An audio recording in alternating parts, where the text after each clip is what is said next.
सर्वांना माझा नमस्कार. माझे नाव साक्षी अशोक भालेराव आहे. आज छत्रपती शिवाजी महाराजांच्या जयंतीनिमित्त मी तुम्हाला 2 शब्द सांगणार आहे. ते तुम्ही शांतपणे ऐकून घ्यावे ही माझी नम्र विनंती आहे. हवा वेगाने नव्हती तर हवेपेक्षाही वेग होता.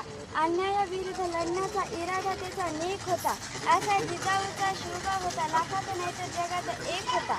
आजच्या कार्यक्रमाचे अध्यक्ष, व्यासपीठावरील माननीय वंदनीय गुरुजन वर्ग व इतर उपस्थित शिवप्रेमींनो, आज 19 फेब्रुवारी 1630 रोजी हा सोन्याचा दिवस अशा या मंगलमय दिनी महाराष्ट्रातील शिवनेरी पुणे जिल्ह्यातील शिवनेरी किल्ल्यावर राजमाता जिजाऊ यांच्या पोटी शिवरायांचा जन्म झाला.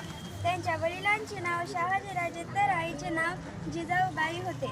शिवाजी महाराजांनी वयाच्या 15व्या वर्षी स्वराज्याची स्वप्ने मनाशी बाळगवली.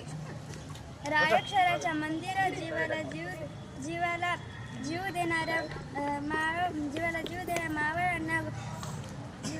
देणाऱ्या मावळ्यांना शपथ त्यांनी घेतली. स्वराज्याची निर्मिती करणे काही सोपी गोष्ट नव्हती. त्यावेळी सर्वत्र गुलामगिरी होती आणि समोर होते बलाढ्य शत्रू. त्या आपले प्राण लपवावे लागले होते. त्यांमध्ये बाजीप्रभू देशपांडे, तानाजी मालुसरे, मुराकबाजी, नेताजी, पालमकर, कोंडाजी अशा अनेक शूरवीरांनी आपल्या शिवरायांना साथ दिली. एवढे बोलून मी माझे 2 शब्द संपवते. जय शिवाजी, जय जिजाऊ.